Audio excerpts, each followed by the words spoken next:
Howdy, y'all. It's Purim, but the Daf has to go on. Just finished the Purim Suda, and Daf Yomi is always going. How do we know this? There was a machlokus about which is the most important pasuk in the Torah, and one opinion says, "Et hakeves echad ta'aseh baboker." The Korban Tamid is something that comes every single day. And that's what the Daf Yomi means to me. And to everybody. Happy Purim. Daf Yomi, Tractate Sanhedrin, page 87b, top of the page, with the words Din Bito Me'anu So. For example, the halacha of the prohibition against engaging in intercourse with one's daughter born from the victim of his rape. The Amar Rava says, Amar Li, Rabbi Yitzchak bar Avudini, Asya Hena. Rava says, Rabbi Yitzchak bar Avudini said to me, this prohibition is derived by means of a verbal analogy between the word Hena in the verse, the nakedness of your son's daughter, or, you know what, it's Purim, and finish the Suda here. And maybe it's a little bit good to take it easy in the realm of the spices. You know what I mean? And let's continue from here.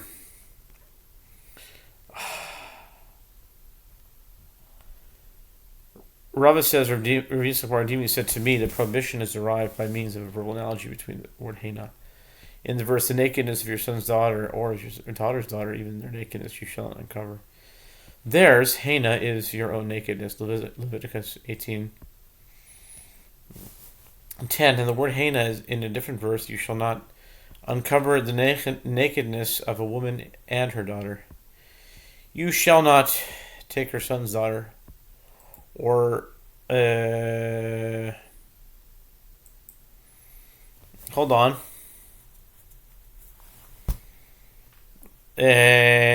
The word Hannah in a different verse, you shall not uncover the nakedness of a woman and her daughter. You shall not take her son's daughter or her daughter's daughter, or to uncover her nakedness.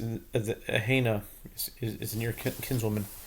It is lewdness, zimahu, Leviticus 18:17. This verbal analogy indicates that just as intercourse with one's granddaughter and with one's wife's daughter or granddaughter is forbidden, so too intercourse with one's daughter is prohibited. Asya zima. Furthermore, it is derived from a verbal analogy between the word lewdness, Leviticus 18:17, the word lewdness in the verse, if a man take his wife and also her mother as lewdness, they shall be burned with fire. Both he and they, so that there be no lewdness among you, Leviticus 20:14. That one who engages in sexual intercourse with his daughter or granddaughter is liable to be executed by burning. Bein dam l'dam, bein dam nida, dam leda, dam ziva, dam nida, beplukta, akve b'mahal v'abonon. Ditnan dam hayarok akav yimel tameh mitameh v'cham mitarin. Between blood and blood, this is the ability to discern between the spirit halachot relevant to the blood of menstruation, the blood of childbirth, the blood of gonorrhea-like discharge, which is called ziva. In neither of these cases, there is a dispute between the sages with regard to a matter for whose intentional violation one is liable to receive karet, which is spiritual excision. In the case of the blood of menstruation, with regard to the issue that is subject to the dispute between a Kavi ben Mahalel and the rabbis, as we learned in the Mishnah 19a, with regard to blood that is green, that is discharged by a woman, a Kavi Mahal deems the blood of menstruation impure, and the rabbis deem it pure. According to Akavi ben Mahalel, one who engages in intercourse with a woman who discharged green blood is liable to receive karet, while according to the rabbis he is exempt. Dam leda b'plukta de Rav Levi v'Rav v'Levi di'it marav omar me'ayin echad hu v'toira timato v'toira tirato. In the case of the blood of childbirth, the dispute concerning such a prohibition is with regard to the issue that is the subject of the dispute between Rav and Levi. This is, as it was stated that Rav says, blood that a woman discharges after childbirth is all from one source. The Torah deemed ritually impure the blood discharged from 1 week after the birth of a male and 2 weeks after the birth of a female.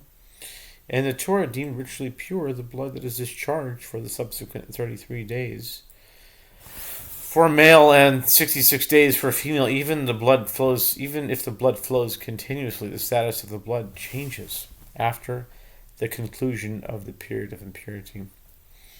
V'levi omar shnei mayanos hein nistamatome niftachatoel nistamato niftachatome. And Levi says, it is from two sources. The impure source is sealed after 1 week for a male and for 2 weeks for a male, and then the pure source is opened, and at the conclusion of the period of the discharge of pure blood, the pure source is sealed and the impure source is opened. Only if the flow of impure blood ceases is a subsequent discharge deemed pure. Therefore, if one engaged in intercourse with a woman who experienced a continuous flow of blood beyond the time of the conclusion of the period of the flow of pure blood, according to Levi, he is liable to receive karet, and according to Rav, he is exempt. Dam ziva bepluta Eliezer v'Rav Yehoshua d'Tanan. Ki shitashlosh yomim b'soichachad also yoim im shivcha meis leis v'lodo harei zo yoledes b'zoiv divrei Rabbi Eliezer. In the case of the blood of Ziva, the dispute concerning such a prohibition is with regard to the issue that is the subject of the dispute between Rabbi Eliezer and Rabbi Yehoshua. As we learned in the Mishnah, Nida 36b, in a case where a woman experienced labor pain accompanied by an emission of blood lasting 3 consecutive days, within the 11 days between the periods when her emissions render her a menstruating woman, during which the emission of blood renders the woman a zava, if she ceased experiencing labor for a 20-hour period, that the blood was not the result of the imminent birth, and then she gave birth, that woman gives birth to the zava, and is liable to bring the purification offerings of both the woman after childbirth and a zava. This is the statement of Rabbi Eliezer. Rabbi Yehoshua Omer, Laila v'yom, kilelil Shabbat v'yomo shishafta, binatzav v'lo minazam. The Mishnah continues. Rabbi Yehoshua says that this is her status only if she ceased experiencing labor for a 24-hour period that is a night and the day that follows, like Shabbat evening and the day that follows it. When the Mishnah says that she ceased, is referring to a case where she ceased from having labor pains and not from having the flow of blood. The dispute is whether the woman who gave birth has the status of a zava who is required to count 7 clean days before immersing in flowing water, or whether she has the status of a woman after childbirth if the 2 weeks of the blood of impurity after childbirth elapsed and she did not immerse in flowing water. According to Rabbi Eliezer, she remains a zava, and one who engages in intercourse with her is liable to receive karet. According to Rabbi Yehoshua, at that point the blood becomes the blood of impurity, and the one who engages in intercourse with her is not liable to receive karet. Bein din ladin, bein dini mamenos, dini nefashos, dini makos, dini mamenos, b'plukta de Shmuel, v'rayabau, them Shmuel shneim shedanu deinehem din, ela shnikoim beis din m'chatzu, v'rayabau amar, the divrei akol in dinehen din. Between plea and plea, this is the ability to discern between cases of capital law, cases of monetary law, and cases of laws involving lashes. To get more elaborate, in case of monetary law, the dispute concerning such prohibitions with regard to the issue that is the subject of the dispute between Shmuel and Rabbi Abahu, As Shmuel says, with regard to two judges who sat in judgment and issued a ruling in cases of monetary law, the ruling is a valid ruling, but they are characterized as an imputing court. And Rabbi Baal says everyone agrees that the ruling is not a valid ruling if a tribunal of two judges rules that one of the litigants must pay the other money, and that litigant uses the money to betroth a woman. According to Shmuel, she is betrothed, and one who intentionally engages in intercourse with her is liable to receive correct. According to Rabbi Abba, who she is not betrothed, and one who engages in intercourse with her is not liable. Dine nefashos b'chlutzei Rabbi Rabbanan. Detanya Rabbi Omer v'nesata nefesh tachas nefesh mammon. In cases of capital law, the dispute concerning such a prohibition is with regard to the issue that is a subject of the dispute between Rabbi Yehuda and Nasi and the rabbis, as is taught in the Braita.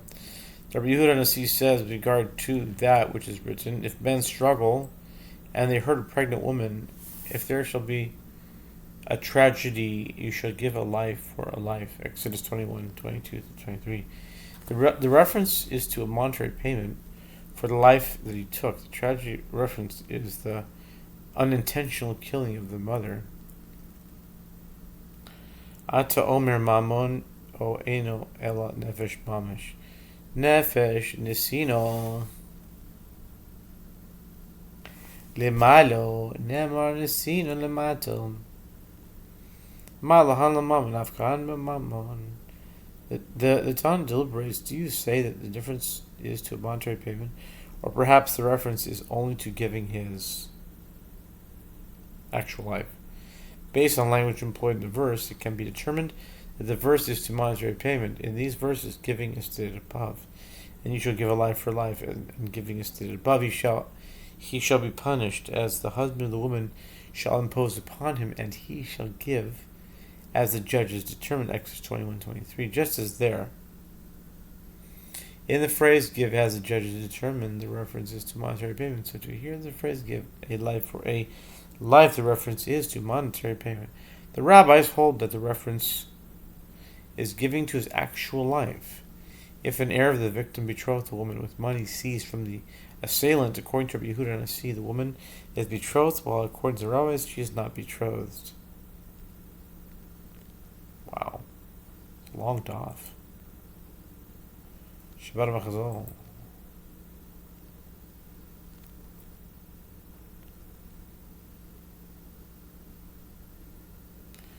Where were we holding? Where were we holding?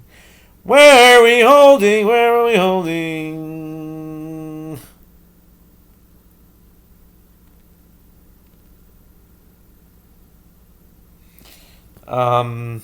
Makos.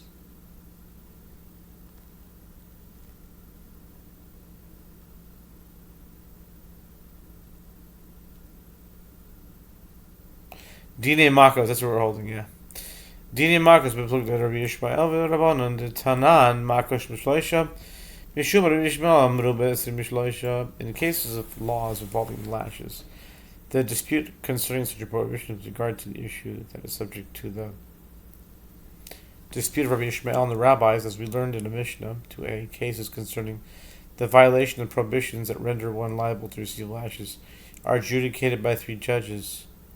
The sages stated in the name of Rabbi Yishmael, cases concerning lashes are adjudicated by 22 judges.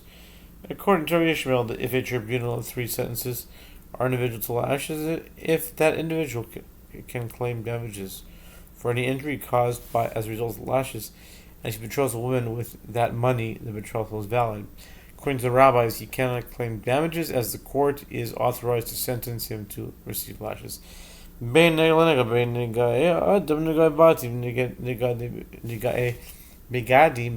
and mark, this is the ability to discern between the disparate halachot relevant to leprous marks of a person, leprous marks on houses, and leprous marks on garments. Nigae Adam, it's not in Baheret Kadam, Lisir Lavan, Tamim Sir Lavan Kadam Baheret Tahor, Safek Tameh Rabbi Yehoshua Omer Keha Makiha Amrava Keha Tahor.